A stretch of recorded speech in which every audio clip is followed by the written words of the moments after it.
Here. Ms. Mount. Here. Mr. Keller. Here. Mr. Servant. Here. Ms. Pease. Here. Ms. Wingler. Here. Ms. Piscardi. Here. Mr. Pate. Here.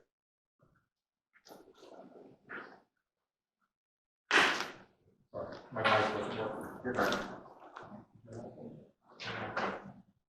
Is mine? Yeah. Adequate notice was published on Monday, January 10, 2022 in the Asbury Park Press. The Manchester Township advised specifying the time and place of the meeting, and a statement of this effect shall be entered into the minutes of this meeting. Whereas Section 8 of the Open Public Meetings Act permits exclusion of the public from a meeting in certain circumstances. And whereas this public body is of the opinion those circumstances presently exist, now therefore be it resolved by the Manchester Township Board of Education as follows. The public shall be excluded from discussion hereinafter specified subject matter. The general nature of the subject matters to be discussed is legal personnel negotiations. The anticipated these matters will be made public within 60 days. This resolution shall become effective immediately. Have a motion, please.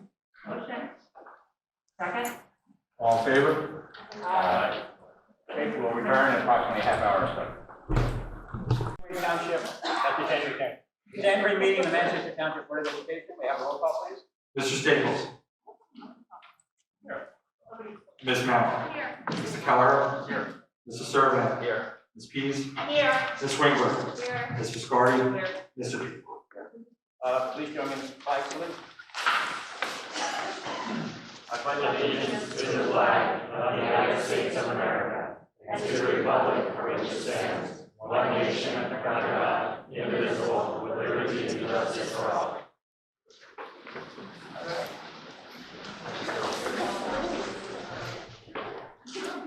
I'd like to thank you all for coming out tonight. Thankfully, it's not as cold as it was last year this time. That would have been a bigger problem, I think, right? I don't have much to report this month. With the holidays and everything going through, I guess the biggest thing facing all of us is COVID. It just continues, it just doesn't go away. But we're getting through. Wrinkles here and there, problems here and there, but we're getting through, and we'll continue to get through, and we'll educate our youth. All right? So going forward. Oh, need the mic? You gotta tell me. No, there you go. I'm a Southern. My voice is soft. So you got to remind me when it's that. You put a mask on top of a Southern voice, and you got problems. All right? But do thank you all for coming out. And those of you that are working in the schools, students in the schools, thank you for persevering as well as we have going forward. And look forward to this year going forward and achieving what we need to achieve. All right, we have some presentations now. We do, Mr. Pink. First of all, we have a Eagle Scout presentation, and we all know how difficult it is to become an Eagle Scout. This is a real special one. 350? No, 441. 441. Yes, sir. Very good. All right, Lee, we got one. Okay. It's always 350. That's why I'm, yeah. Oh, very good. And a little special because it's a father-son situation here. So I'm going to let Mr. Becker come on up and describe a little, or I'm sorry, John, come on up and describe your Eagle plan. Yeah, sure. Perfect. Just hit the mic button. Yep. Well, what do you want to know? One of the hardest parts is doing the report on the Eagle Scout Prize. Tell us what you did and how you earned it. So my Eagle Scout project, you guys know about the Historical Society in Lakehurst, right across from McDonald's, that old church. They had a ramp there and a few gardens that were really going down. People were falling on the ramp, getting hurt. And my grandma used to volunteer there, so I decided that I should fix that place up. And that was my Eagle Scout project. We fixed some of the tombstones that had fallen down. We cleaned it up a lot. We cleaned the sides of the church. They were getting all dirt and brown stuff, so white. And I built a new ramp, and we built some new gardens and stuff. We had a dedication ceremony along with a flag ground. This would be really a good one. So. That's great. And I understand you were trying to do other projects, but you ran into some situations there. At the current St. John's Church, we were going to do a new prayer garden, but Highlands and the township, they were butting heads too much, and it became a little too complicated, and I was running out of time. So we decided to move on from that. And then we tried to do something in the parking lot, but apparently they're completely redoing the parking lot in 2 years anyway, so it wasn't worth doing that. The way you learn as an Eagle Scout is be flexible, and plan A doesn't work, plan B, work, and plan C, right? Yeah, exactly. And I like the part here in the article, which said 7 or 8 scouts were involved, and I told them what to do. So that's a great leadership. If you get 7 or 8 guys to do what you want them to do, that's great, right? Yeah, it was a little difficult to get them to do it, but especially the younger ones. But again, you must be obviously skilled, because building that ramp and being handicap accessible, being able to satisfy those requirements. Oh, yeah. And what was some of the process that you had to go through? You gotta get some approvals, where? So there's a man named Brandon Page. I had to go to him first. He's in charge of everything at the Scout building. And then once he approved my project, he had to approve fundraising and stuff for it, which was pretty good. Places like Home Depot, Lowe's, Dollar General, all local places, they donated. I got pretty much everything for free. And that was probably the hardest part, but they made it all pretty easy anyway. Yeah, there was a lot involved. That took me through it. There was a lot involved. Yeah, and then just planning it, seeing when everyone can get together. They came together pretty well, actually. I'd say it took about 2 weeks once I got the project finalized to get started. And again, I just looking at the fact that it serves a great purpose. Yeah, no, definitely. A few people, right before we built the ramp, had fallen on it, the old one. So. Now, was that your grandmother was there at one point, or she? Yeah, she used to volunteer there. Well, congratulations. I'd like you to come up. I have one question, if I may. Oh, go ahead. What was your favorite summer camp? Favorite summer camp? We say Goose Pond. Optimistic, probably. Optimistic. Yeah. What was your Goose Pond? Did you go to Goose Pond? No. Okay, that's my favorite. What was your hardest badge, sir? Hardest badge? Emergency preparedness, discrimination. I'm gonna say. Yeah, how about does our scoutmaster have something to say on behalf, or anybody? Do you want to say something on behalf of John? No, you did a good job. Very good. Very proud. You should. Congratulations.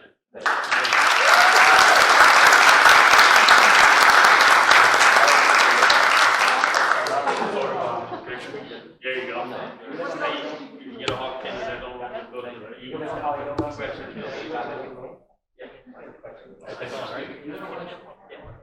Across the street from on the corner? You're right at the street from it. That's why you look familiar to me. I remember when you were like first grade, I mean, you never got to look in. Yeah. Very good. You didn't make your house.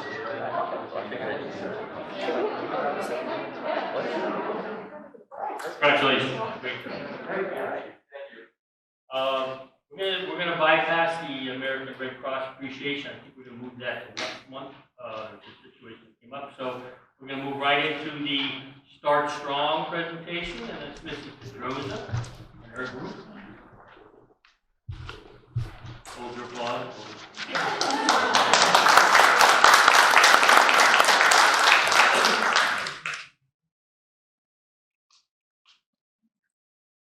Keyboard. Good evening, everyone. Thank you for allowing us to present this evening the Start Strong assessment.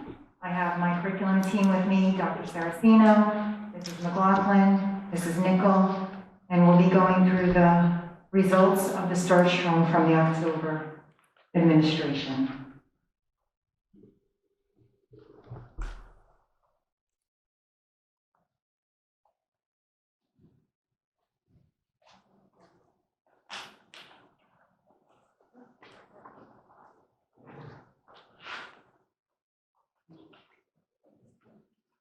The assessment was given in October to our students, and it was given in ELA in grades 4 through 10, and mathematics in grades 4 through 12, which included the courses of algebra, algebra 2, and geometry. We also administered the assessment in science in grades 6, 9, and 12. You guys remember taking this?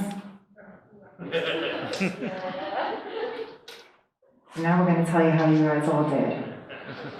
So this is the analysis.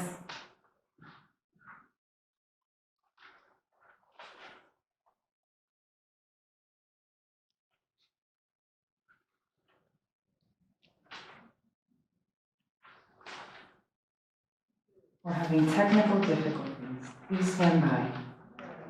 Too far, Chris.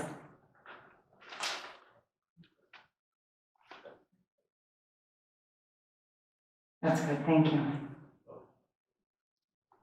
We'll begin with ELA. This is a little different than what we usually go over for the New Jersey Student Learning Assessments.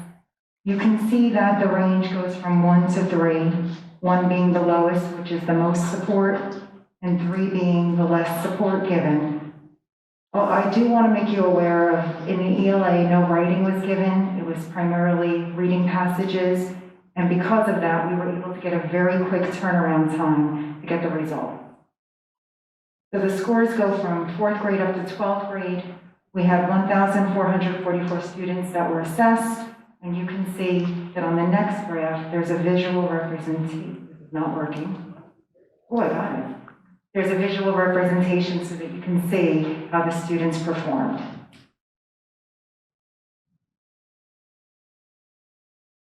As you can see, we look at, and the teachers looked at we looked specifically at where was there a lot of support needed, where was there less support needed, and then we actually had them break it down by standard, which is so nice because this is the first time that we got the results immediately, and it was done by skill. And I see you shaking your head, Mr. Cervinak, because it was immediate response, question by question, and we were able to have the teachers really get that information right in their hands.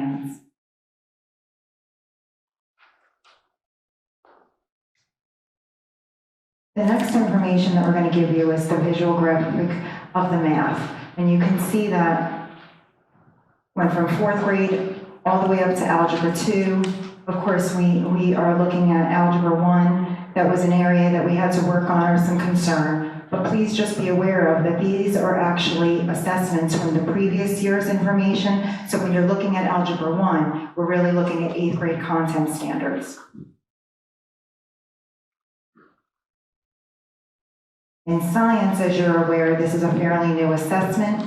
This was given only in 6th, 9th, and 12th grade. Once again, some great information for us to glean for our staff to be able to use with our students. What we actually did with a lot of this information was we went question by question. We actually looked at what the areas of strength were, and we looked at the areas of concern, and we actually made presentations on all of those different types of questions. This is years ago, I think some of you, and I'm dating myself, when we used to give the GEPA or the EWT, we used to get actually the kids' writing samples back. We could pull it all apart. This was a really nice piece of information because we were able to get the questions, we're able to use those questions with the kids, and we're using them as a learning tool. And we were able to do that with science as well. Of course, this is the visual representation of our science information. And then the breakdown that we have here is the demographic analysis. So this is by race. It allows us to go through each target group, gives us a lot of information. Another representation of that. And then, of course, we did the same thing for math. Same thing for science.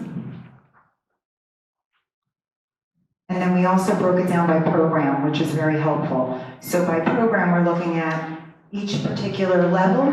We're also looking at different groups. So we're looking at students that have 504, students that have special ed accommodations, our general ed students. It's also great for our Title I schools to be able to look at the free and reduced number. So that was very, very helpful. Yes? I have a question on the, I guess their designations here. They have Asian, Black, Hispanic, multiple, other, and white. What is other? What constitutes an other student? Usually it's students with 2 or more races. Wouldn't that be multiple? I think that is multiple. Then why do you have a multiple and another? Would be more than. The multiple is 2. Other is more than. Okay. I believe that's the breakdown, am I right? We'll take a better look at that, Mr. Pete, and we'll get back to you. It just doesn't make sense. Typically, even when you're looking at New Jersey and you're doing demographics, So you're saying New Jersey doesn't make sense? Is that what you're saying? When I say it doesn't make sense, you said when you're looking at New Jersey, it's kind of like this. well, honestly, when Chris and I do the demographic report and we're looking at what goes into NJ Smart and the way it's gleaned from New Jersey, it sometimes is a little different. So in our registration, when we actually pull information that goes to federal reporting, it's very different. Could this be students that don't identify? That could be. That actually could be, and we'll take a look at that. And and we certainly will get back to you on that. Appreciate that. Could be just they don't identify, so you have to put them in the packet. That could be it, and that possibly is it, but I will make sure that I get that information and get back to you. Thank you. Thank you. I have a question. Sure. So I like the way you're saying that you could break down the questions and go over them with the kids. My daughter personally, she scored awesome on her ELA, but on her math assessment, she did very poorly. I reached out to her teacher, obviously. And most of the fifth grade test was on fractions, and that's where she's doing well because they're doing it now. But my daughter's lucky, that was where her weakness was. Are we offering programs before or after school to help these other kids that may have had other? Yeah, the nice thing about that, Mrs. Mounts, is that we were able to get this information so efficiently and quickly that we took that information and we made it part of our after-school programs, and we actually used it to be able to tailor our programs based upon the needs, and some of them are mini lessons that we're doing with our kids based upon areas of concern or areas of weakness, but fractions happened to be the big issue in fifth grade. So we made sure that we created lessons and activities for them to be able to do with the students, not only within the classroom, but also offering extension activities beyond the school day. And how was it determined, like my daughter doesn't need to stay for the extended day of school? How does it determine, how do you determine that my daughter doesn't need to stay, but your daughter does?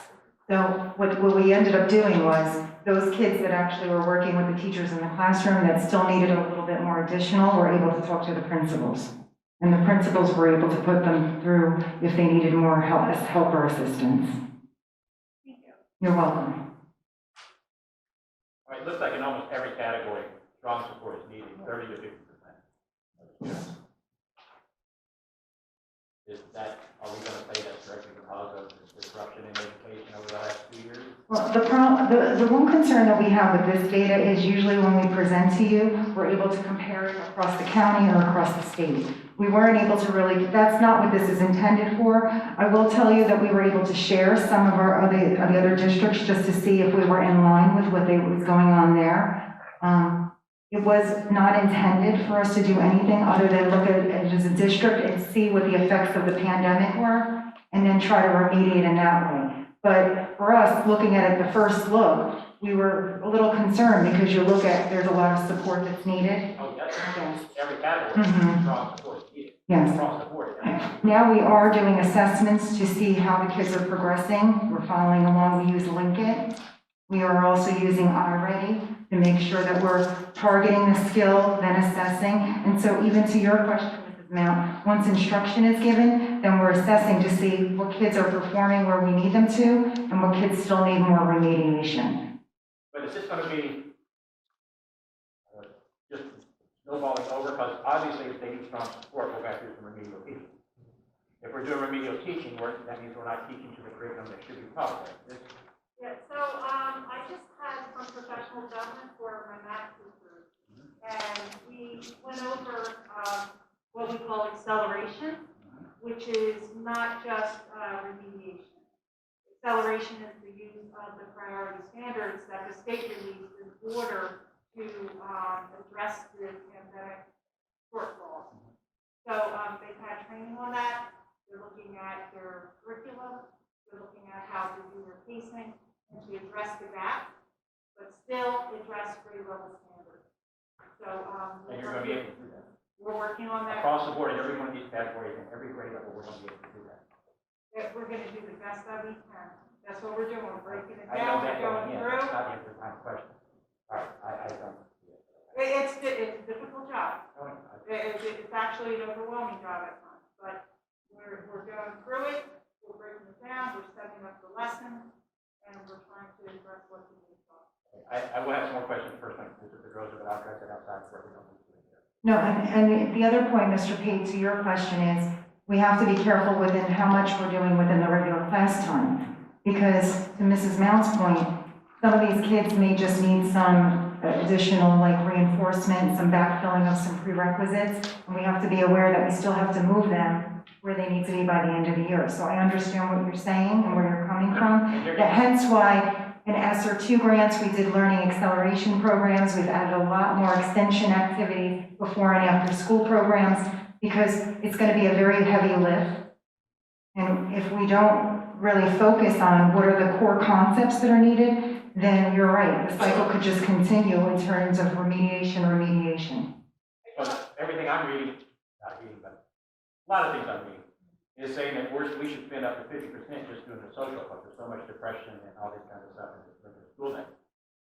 God help us for putting that much time in on the social side of it. When are we supposed to catch up on what we need to do on the other side here? And teachers are walking a very tight line. I fully recognize that. The majority of us are teachers, we know that. That's correct, I know that, and I understand that you get what a balancing act it is and what pressure it is on. Of course, teaching is hard in general, but during these times, it's a very, very specific, heavy lift, and so you're right about that. I did have another question, since they were only evaluated on like the reading comprehension. How are we going to assess to make sure the students' writing skills are staying up? We are doing writing assessments as well, which is our own internal.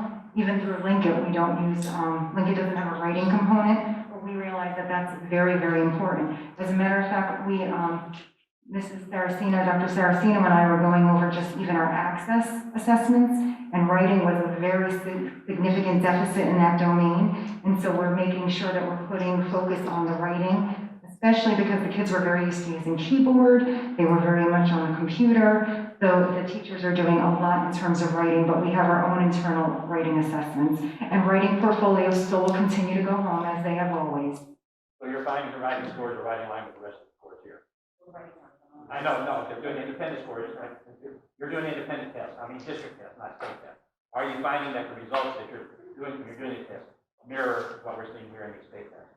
I would say that, first of all, these assessments weren't meant to be a sole source of data. We always take multiple measures into account, so we're always looking at DRA and reading level. Our study sync benchmarks, our writing assessments, so writing during the pandemic was difficult to keep really remote. So yes. Everything was difficult. I know, but I think writing is one of those things that did suffer, so yeah, it's being the same You're results. saying the same results as Yeah. you're finding here. But we're addressing it, we're differentiating instruction, we're addressing the social and emotional part, because as you know, you can't teach the child if they're not ready, they're not prepared for that in different ways, so we address all. All right, so we will be hearing more updates as we go along through the rest of the year on these things? Absolutely. What you're doing and Yes. success you're having, or And, problems you may be having, or whatever? correct, I assume we'll be addressing this area during our budget hearings coming up next month? we will. Can I ask one And of course, question? we added, I'm sorry, go Can ahead. I ask a quick question about the actual data? Correct. When my kids came home, it had come back obviously not well. And when you flip over, you can see exactly where they didn't do well, which I thought was amazing. But the concern I have is the areas that he didn't do well specifically were areas they didn't actually learn in. Is that impacting these numbers? Like, I'm gonna guess. Yeah, because like It's actually, go ahead, I'm sorry. The fractions aren't even covered yet in fifth grade when we're attacking them in September, October for Yeah, so that. there are stuff, some So things they haven't actually exactly. learned. Right. To be very candid with you, when we met with the teachers and the supervisors, the principals, we met with the teachers at the end of last year because we had done our assessments internally, and we knew that we didn't know what was going to be coming from the state, but we knew we needed to be prepared for our summer programs, and we need to be prepared in September. We didn't need to come back in September and then have to glean data. So what we did was we used that data, and we were actually able to look at core concepts, map them out, because pacing became the biggest issue. And so the pacing is something that probably wasn't considered when they actually administered this. So they're looking at the prerequisite standards from the previous year, not realizing that even though many districts had virtual instruction or hybrid instruction, it really was the equivalent of almost a half a year, if you think about that, right? You're asking teachers to teach, I'm just going to say fourth grade, in half the time of instruction. So we believe that it was the full set of core standards, and it probably is impacting these numbers. But my point to you was that a lot of what we saw here is what we already saw was a concern brought up by our teachers from our own data, which was good because we saw a correlation, and we were starting to work on that for the summer, those that attended, and then obviously jump right into it in September.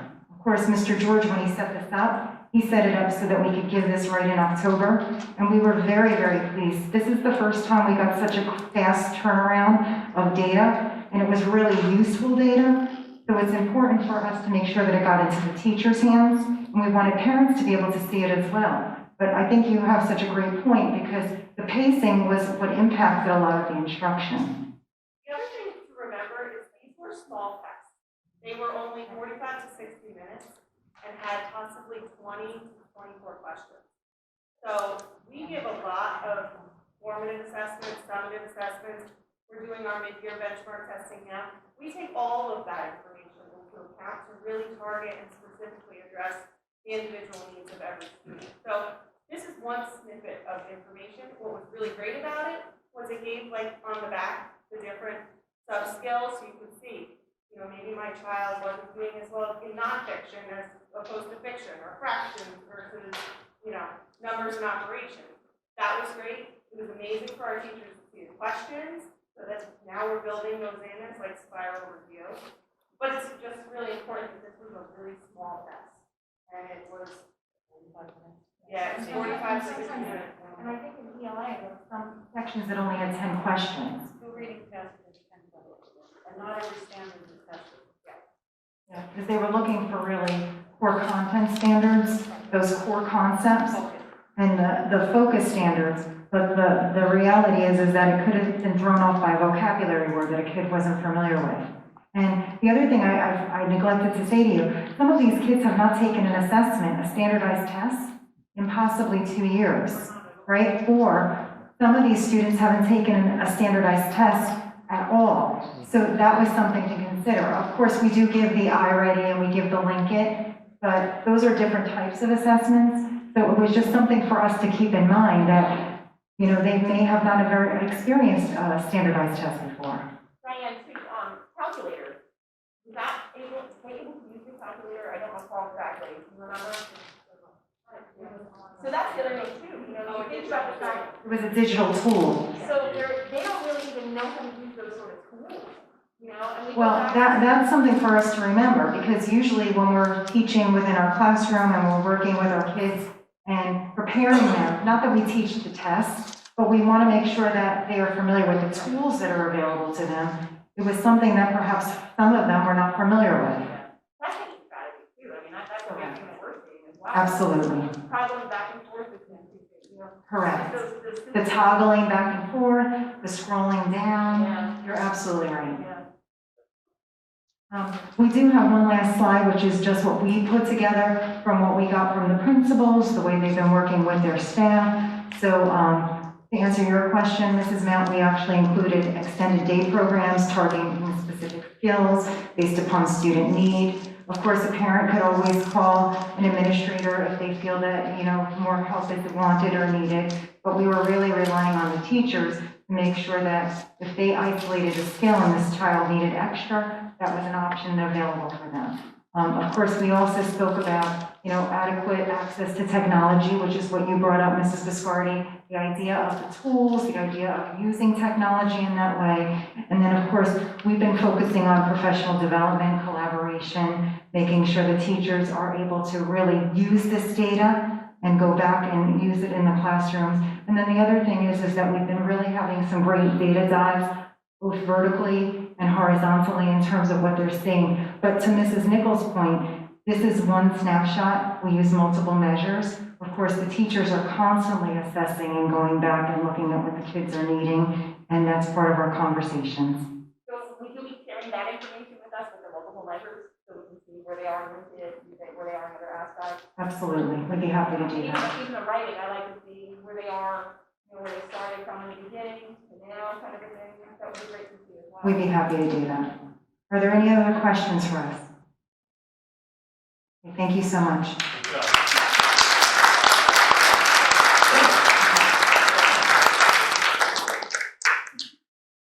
A couple things now, we're going to present this presentation on the website. I'm sorry, yes, it will. There. Oh, it is? It's already there. Efficient. Very good. So guys who were taking copious notes, you can also pick it up on the website, so that's good. And I have some copies if anybody wants to see it. Yeah, just a couple quick things, and you did, and board members had some great questions, and you had some great answers on this. Understanding this is not replacing our normal spring version of the test, which is obviously a lot more comprehensive. This has a whole different meaning. The spring tests were basically testing what we learned for that year. This is trying to see where we were and to be prepared for the next level. And you said, I think very, very quickly, it's like a 30-minute, 45-minute test. So it's a quick snapshot. It does give us areas of concern, and I would be surprised if there wasn't areas to be concerned. For the last 2 years, it has not been normal. We know the best situation is for our students to be in front of our teachers, in person, working with them. That has not been the norm for the last 2 years. So we know we have areas to address. I think I like the way the Strong was able to give that right away and be able to target. In some cases, as you said, this is an area we knew we weren't going to do because we weren't addressing it. So there's a lot of things, but I think it's important, and I know you're carrying it through, to continue to do the formative assessments throughout the year. And as the board said, if you could just give them some periodic checks as we go through the year to see how we're developing. But it is a task, and we know we're asking a lot of our staff, and we're asking a lot of our students. But we're all in the same boat, as they say, so we're going to get there. So thank you. Great job.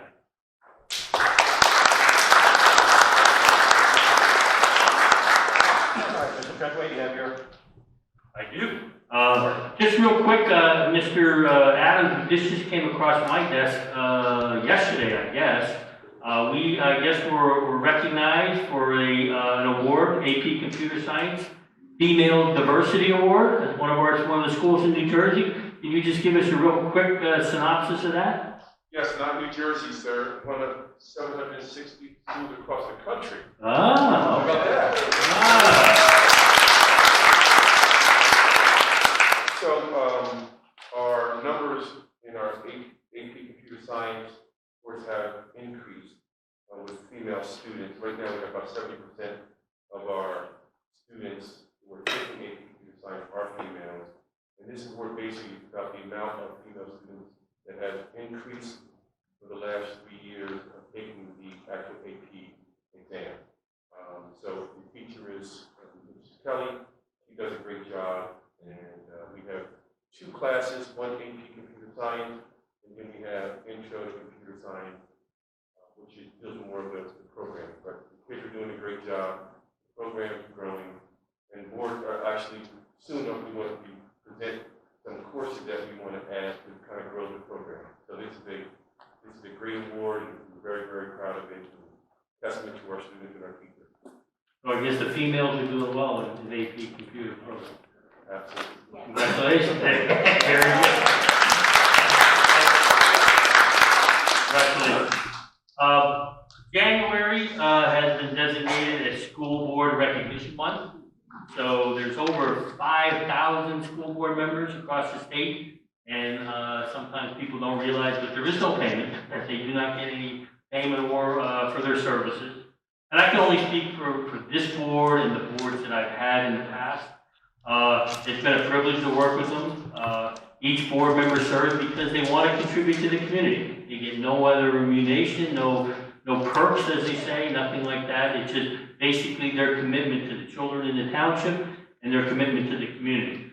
So with that, I want to thank this board and in fact all the boards that I've worked with, and thank you for your commitment to our families in Manchester. So I will pass out a hawk pin because I might as well give her them all at this point. There you go. There's 2 of them. There's 2 of them. All right.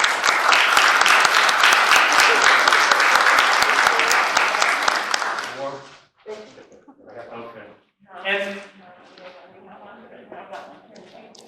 And I also just want to take a minute and recognize our board secretary and business administrator. Mr. Lorenzen is a part of the board.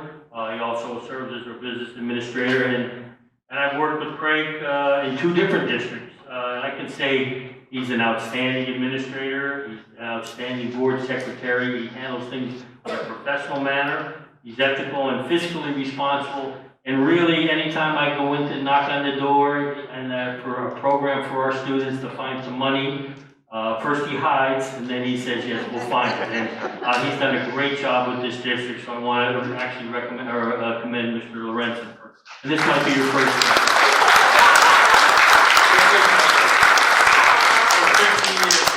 15 years ago. Two different positions. 15 years, you get a lousy thing. Just a couple quick items for the parents and the community. Quarantine measures in as far as where we're at in the district. As you've noticed, you might have seen that the CDC had recommended recently that you could go to a 5-day quarantine for positive COVID cases. We, and I have looked at our numbers in the district. I talked to our school nurses. It was a big concern for us big fear for us to go to 5 days. So at this point, we stayed at 10 days because our biggest commitment, and you can see by the scores and so forth, the biggest commitment is to have the kids stay in school. That was really it was something that I really worried about, is bringing students back too soon. We have no cases where we've seen spread in the schools, because that would be a reason to go virtual, and that's something that we didn't want to do.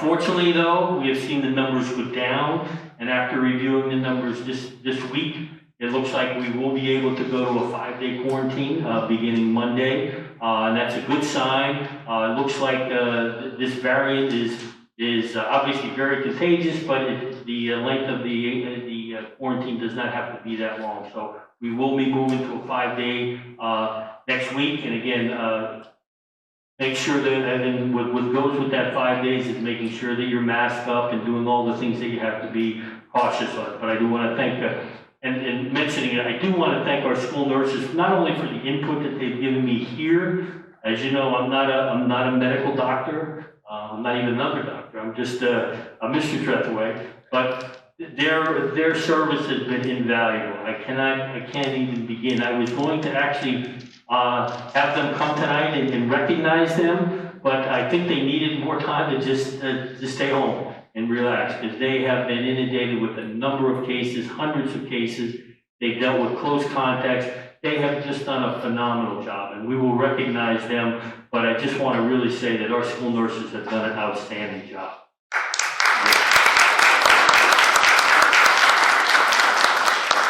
I had the privilege of being at the Martin Luther King Jr. tribute on last Friday. We had obviously a member of the press there also.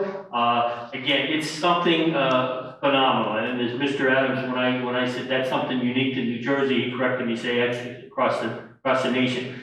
Our gospel chorus here has done the Martin Luther King for 53 years in a row. That is incredible. I don't think there's any school in Ocean County, any school in New Jersey, nor any school across the country that has recognized that Martin Luther King program for 53 years. They've done a great, and the students did a great job.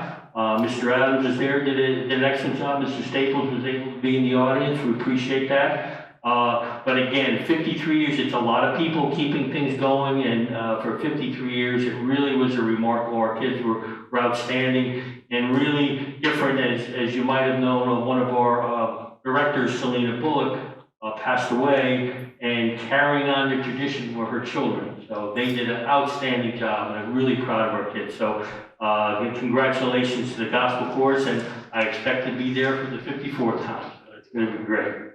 Calendar change, just real quick. We've had a little snow situation here, so just to know, our last day is scheduled for June 23rd, which is a Thursday. And just as the board is aware, if we start accumulating any more days, it might be something that they may have to look at taking something before and just adding it instead of adding days on, rather than going to that last week. So at this point, they're ending Thursday. Probably the recommendation would be add one more day, but if there's any more inclement weather, they may need to look at changing the calendar. So please be aware of that on the website.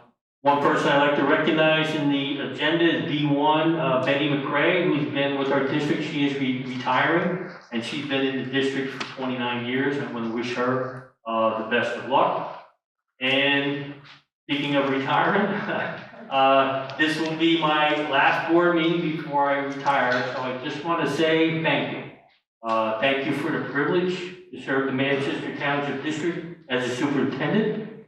I actually intended to retire months ago in June. I actually wanted to retire in June, but I thought it best to retire in February because COVID couldn't be an issue in February. There's no problem with that. So that didn't quite work out as I planned. But I am really confident that the district is in good shape. It's going to continue forward, and I know it's going to do very well. In order for a district to be considered to be an excellent district, which Manchester is, there are so many people who have to be excellent. I've been blessed with a great staff, teaching and support. I've had great administrators, both building and central office.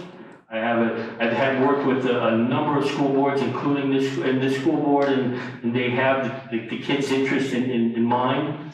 Parents, students have been very supportive, and as I mentioned at the Martin Luther King, we have a very caring community represented by things like Kevin's Kids and so forth that really reach out to our needy people. So one thing I'm really looking forward to is I have a granddaughter who will be coming to Manchester in 3 years, so be prepared for that.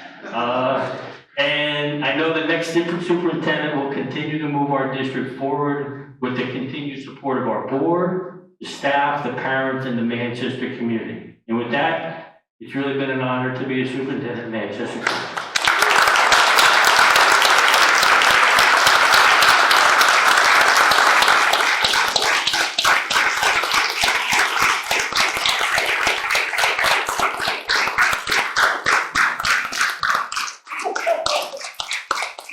I told him to give you something. Thank you, Greg. All right, Mr. Lorenzo? All right, before I give my report, I know we have some people in the audience that have a couple gifts for Mr. Trethewey, so you guys want to come up and do that? Okay, you can, yeah, move the second one there. There you go. I'm not going to go to the microphone, but this is from the Manchester Township Education Association. Yeah. Thank you for your decades. Thank you,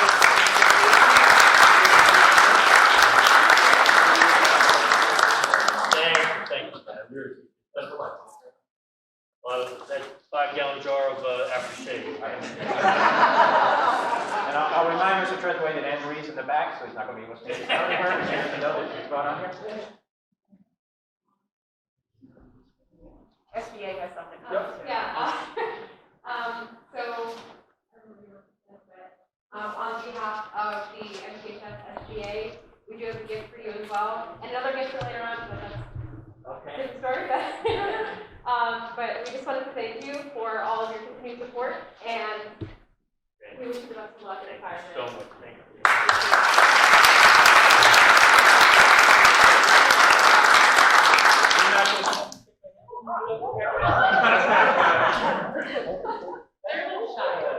Thank you, thank you.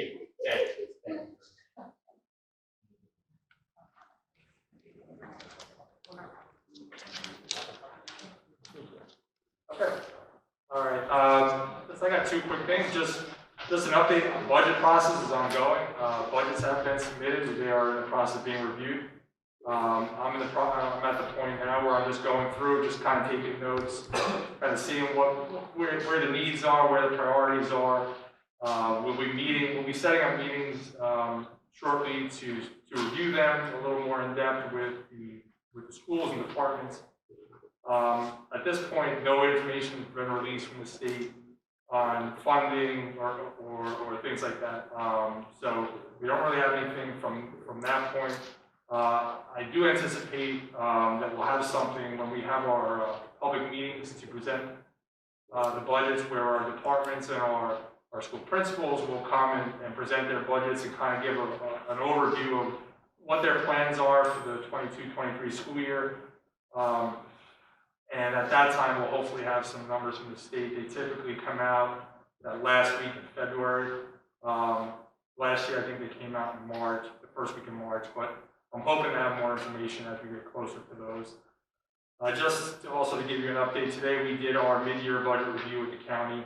And typically what we do every year is the county groups together similar districts, and we meet and kind of discuss how the school year is going, what things are we dealing with, impacts, COVID, and those types of things.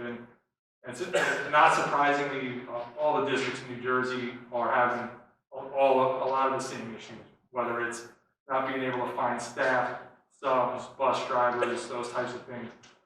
So we had a fairly extensive discussion today on some of the challenges we're facing due to the pandemic and some other things, and some, if we have any financial issues coming up and those types of things. Now, we've been very lucky, even though we are an S2 district. We have not lost a significant amount of state aid as some of our schools around us. So we've been able to weather that storm, but there are some that are struggling, and it's part of the process that we go through. As we develop this budget, there's something new that could have an impact. When the state health benefits came out last year, they implemented this new chapter. It's called Chapter 44. Essentially, what it is the state created a couple of new benefit plans. So what they were anticipating is they were anticipating 80% of the population in the state health benefit plan going into this new educator's health plan. Now, currently, I think there's only about 36% enrollment at the state level. But what they had asked us to do was calculate a savings, I guess, theoretically. What the district potentially is saving for members moving from one plan into this EHP plan. And if you are a district that's over adequacy, which we are, there's supposed to be some tax relief portion of that savings that's supposed to go back towards tax relief. Now, there is still some debate on the calculations and how they're asking us to calculate the savings. So that, that was something else we discussed, but that could potentially be something that we're dealing with the 22-23 budget, but we'll know more about that in a few weeks. Because again, those calculations are still ongoing. I don't think they're truly calculating what the savings is. I feel like it's calculating more than it should be. So we're working on stuff like that. But that's kind of where we are in the budget process. For the board, early February, you guys will probably receive an email. I will let you guys know our ethics and financial disclosure forms will be due again. So that will be coming out to you guys in the next couple of weeks. And I will email you just to let you know it's coming. It's all done online. Last year was the first time we went through the new process. It wasn't terribly easy. So I'm hoping to maybe clean it up this year, but that'll be next couple weeks. And then last, I just want to say thank you to Dave. I want to thank him for taking a chance on me 15 years ago. When Dave and I started working together, I think I was 34. So as you can see from my gray hair and baggy eyes, it was a long 15 years. But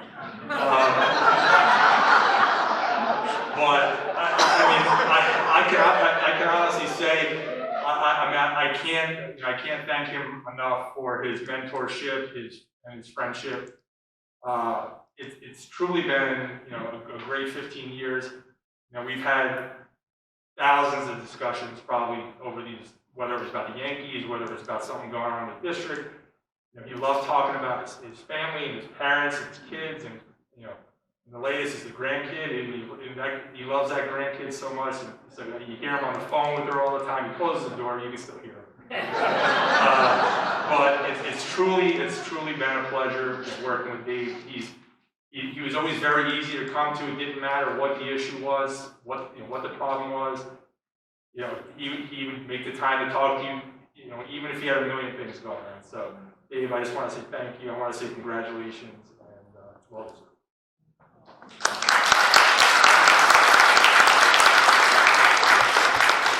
All right, thank you, Mr. Lorenzen. Do you have any board member reports?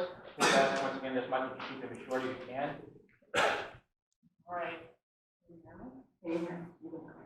All right, I just want to say thank you very much, Mr. Trackaway, for your dedication and your incredible commitment to our students and our staff. We truly appreciate everything that you have done. I hope you're going to wait for about 60 days and maybe you can go on to Berkeley County Board of Ed's substitute list so you can start subbing in my school. No, but truly enjoy your retirement. I hope that you and your wife get to travel and enjoy life even more now. But thank you for everything you've done for this community, really. Thank you. So I just want to talk a little bit about the extensive search that we have been working on, and it's coming to a conclusion. Students, staff, families, and all other stakeholders of the Manchester Township School District. It is with great excitement that the Board of Ed and myself have chosen our new superintendent, Mr. John Veronato. As the chair of this committee, I felt the need to explain the reasons as to why we chose him as our new superintendent of schools. First, we started with a needs assessment questionnaire that was posted on our website and our town's website. I wanted to ask the town, I thought the town should be involved in this because, you know, like I always say at every board meeting, there's no I in team, and the community is so important. It asked the most important issues that we as a school district are concerned about. Your answers, community, teachers, staff, are what drove our search. Okay, I just really want to stress that. You are what drove our search.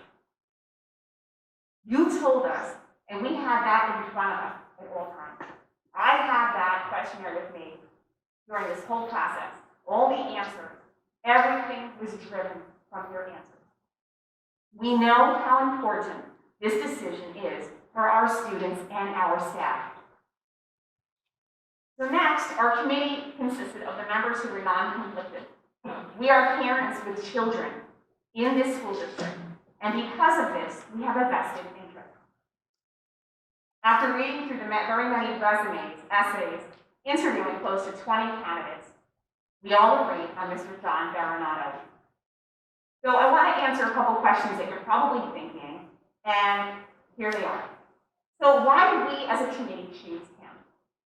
To begin with, we saw that he had a plethora of knowledge as a former first grade and fourth grade inclusion teacher. He is aware of our at-risk students and how we can help them. He knows that we need to remediate and accelerate all of our learners while being mindful of our budget. He knows we need to look at chronic absenteeism. He knows the importance of math and language arts being key areas to dive deeper into, especially through this pandemic. He sees how we need more work with dual enrollment and perhaps having academies within our high school, like many other high schools in the county have now. He would like to do more with joint base. He sees how early education from pre-K to third grades, middle and high school grades are truly, truly valuable. He wants to look at shared services for us to save money, but bring in revenue to our district. He is well versed in the use of technology. He wants to listen to the staff, to the students, and to the families of this great community, and to see how we can make this district even better than what it is today. He truly takes pride in what he does, and it was definitely evident in our interview. So you're probably wondering what this person's leadership experience is like. Mr. Veronato started as a supervisor of curriculum in Springfield Township, where he assisted in providing leadership for preschool through sixth grade educational programs. He managed the collection and analysis of student achievement data. He observed and evaluated staff. He collaborated with the district's literacy coaches to identify needs and develop support cycles for staff. He delivered in-service programs. He learned how to help the military families that were stationed at Joint Base. In 2016, he left Springfield to become a supervisor and then later director of curriculum in Little Lake Harbor School District, a preschool, pre-K to sixth grade school district. During this time, Little Lake entered into a shared service agreement with Pinelands Regional School District, a 7th through 12th grade district, where John served as director of math and science and became the assistant superintendent of Little Lake Harbor Township School District. Mind you, middle of the pandemic. This allowed Pinelands and Little Lake Harbor to save money. Some other shared services that John worked to achieve were technology coach, ESL teacher, behaviorist, physical therapist, occupational therapist, transitional guidance counselor. These are all services that are shared with Long Beach Township and Tuckerton Elementary School. Little Egg also worked with the students and staff of Bass River Elementary School in Burlington County that is now officially closed. The students and the staff now work and attend Little Lake Harbor Township School District. And by doing this, Mr. Baronato was able to not only have shared services, but also bring in revenue to the district as well. Don was able to work very closely with Superintendent Melissa McCooley. He also wrote many grants. He provided ongoing open lines of communication with the community and the staff. This man's energy, and zest for life, along with education, is something that really excited us. And we know that the students, the staff, and the community will feel the same. He wants to listen and build relationships in this district with the students, staff, and families throughout our great community. Every reference that I spoke to had so many incredible things to say about him. I must have been on the phone for about 4 hours that night, talking to every single reference. With a nickname of 24, Mr. Baronato wants to take us to the next level. You're probably wondering what his certifications are. He has a standard certificate of elementary education of grades K through 8. He's a teacher of students with disability. He has a supervisor certificate, his school administrator certificate, his principal certificate. He's highly qualified in language arts and literacy, having passed the middle school praxis. You're wondering where he might have gone to school. He had gotten his BS in elementary education and psychology from the College of New Jersey. He received his MA in educational technology from New Jersey City University, a special education certificate from TCMJ, supervisor certificate from NJCU, New Jersey City University, principal certificate from Rowan University, and school administrator certificate from Caldwell College. Ladies and gentlemen, I just wanted to share that information with you so that you can understand where our committee went with this information and why we chose who we chose. That is my report. Thank you.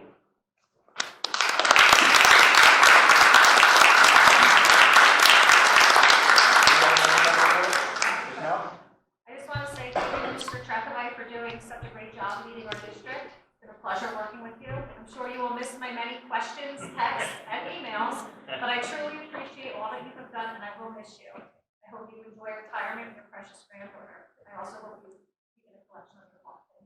It was nice attending the Manchester Middle School basketball games this month. I also got to see pictures of the Martin Luther King program, although I did not get to attend. It was my son's birthday party that night. I heard great things about the performance, and I want to congratulate all those involved. I hope I can attend next year. As winter sports come to a close, I would like to thank all the coaches for working with our Manchester students during these crazy and challenging times. It seems like everyone adapted to all of the last-minute changes and made the best of things, so I thank everybody. And Mr. Baronato, I look forward to working with you in February. Thank you. Anyone else? Okay, any public participation in agenda items only? Everybody rush the mic? All right, moving on. Any old business, Mr. Rankin? Any correspondence? No business, no correspondence. Okay, thank you. Move on to the action portion of the meeting now. Section 1, I'll hand the gavel over. All right. Actually, Go so we are section 1A, numbers 1 and 2. May I have a motion, please? I'd like to make a motion.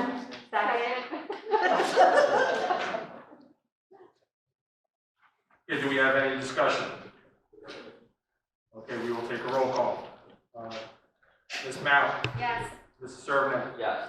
Ms. Pease? Yes. Ms. Wingler? Yes. Ms. Biscardi? Yes. Congratulations, John.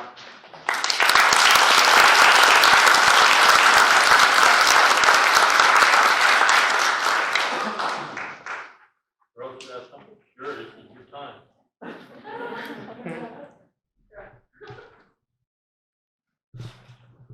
You got a little picture time. Another gift from STA High School, and we just wanted to welcome you with open arms, and we're looking forward to working with you. And although most of us are seniors, Allison's junior, so she'll be working with you. But we really wanted to set the precedent for the underclassmen and have a great relationship with you as we did with Mr. Cutler. So. Thank you so much. I look forward to it.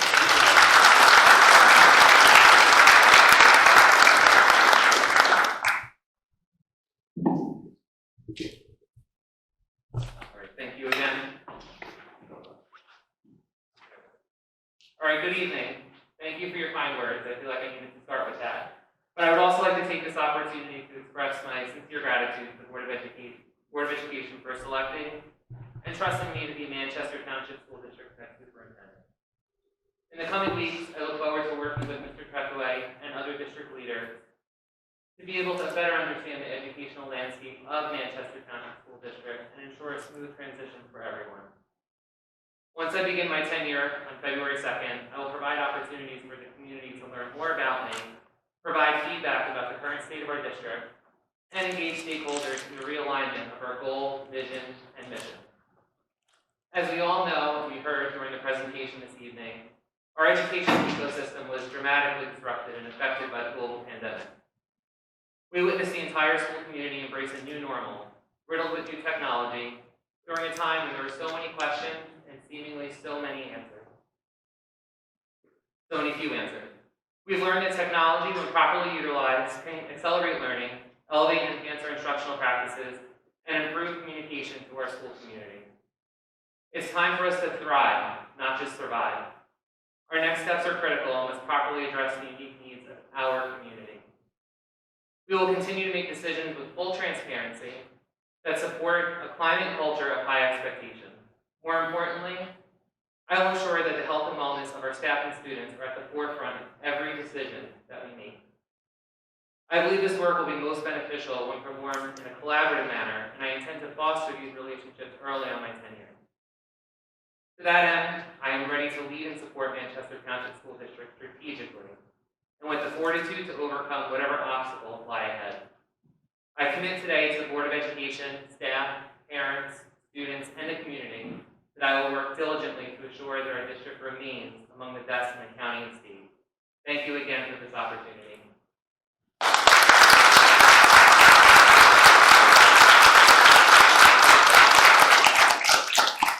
I want to welcome you, and you're going to get in the first 10 minutes what Mr. Lorenz took 15 years to get. I'm going to give you a hug.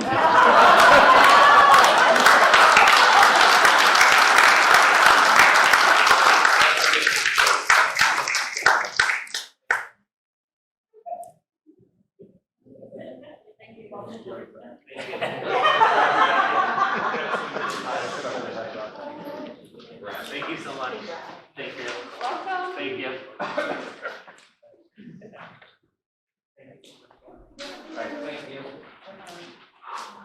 Thank you, and just to the public, we do intend to have a welcoming for Mr. Bernardo in the early weeks of February, a meet and greet for the community, come out and get to talk to him and meet him personally and have a good conversation with him going forward. So you'll be hearing dates about that coming up soon, within the first couple of weeks of February. All right, let's go on. Now we're going to do section 1B, minutes, number 1 and 2. I need a motion. Motion? Any discussion? Roll call. Mr. Staples. Yes. Ms. Mount. Yes.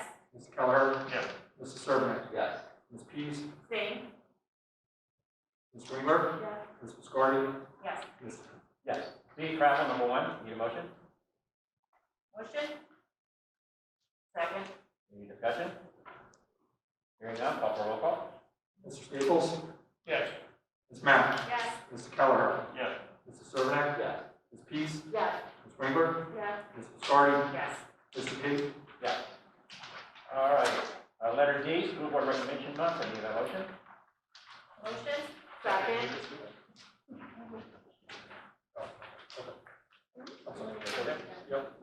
I'm sorry, do we have a first and second? Any discussion? It always seems so self-serving. All right. 5,000 board members. We'll recognize all the other 4,000. All right, roll call, please. Mr. Staples. Yes. Ms. Mount. Yes. Mr. Kelleher. Yes. Mr. Servant. Yes. Ms. Pease. Yes. Ms. Ringler. Yes. Ms. Biscardi. Yes. Mr. Pate. Yes.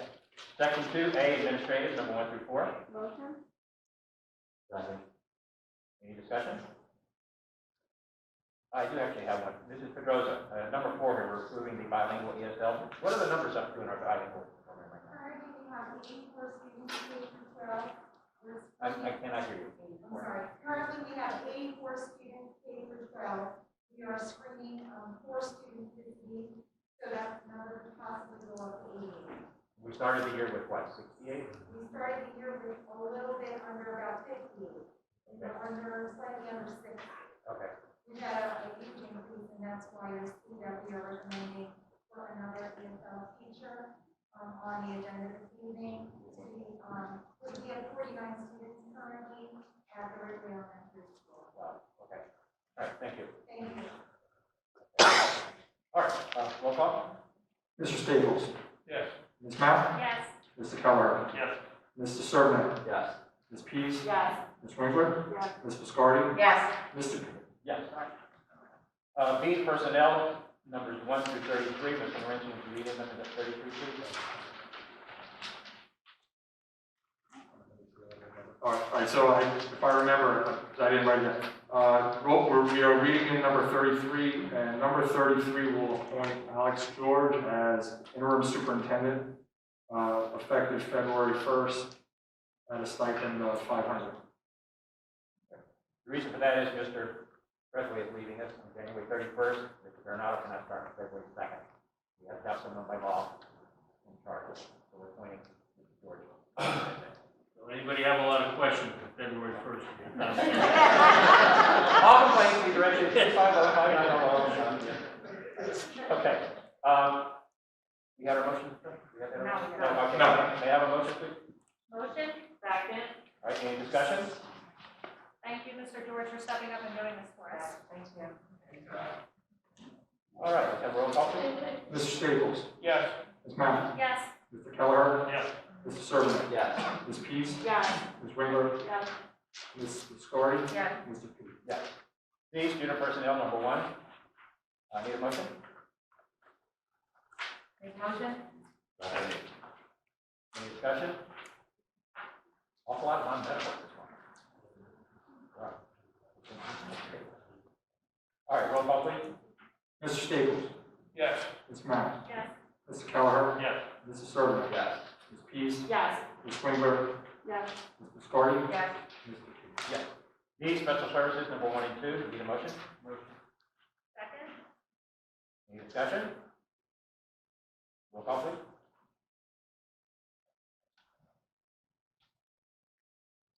Mr. Staples? Yes. Ms. Mount? Yes. Mr. Kelleher? Yes. Mr. Servant? Yes. Ms. Pease? Yes. Ms. Winkler? Yes. Ms. Biscardi? Yes. Mr. P. Yes. Section 3, A, finance, number 1 through 5. Need a motion? Motion? Need a second? Roll call, please. Mr. Staples? Yes. Ms. Mount? Yes. Mr. Kelleher? Yes. Mr. Servant? Yes. Ms. Pease? Yes. Ms. Winkler? Yes. Ms. Biscardi? Yes. Mr. P. Yes. Okay. Before we get to public participation, I want to thank Mrs. Pease for her service to us. I understand that you're with us tonight. Yes. Being with us. It's been a pleasure. Thank you. I have to say that sincerely. You have a wealth of knowledge and we're not shy to share it from time to time. We appreciate that. So we do want to thank you. I understand Lakehurst will be sending a new Yes, representative. that will be right for the next one. Next month? Yeah. Okay. Do want to publicly thank you for your service to the children of Manchester and Lakehurst. Yes, thank you.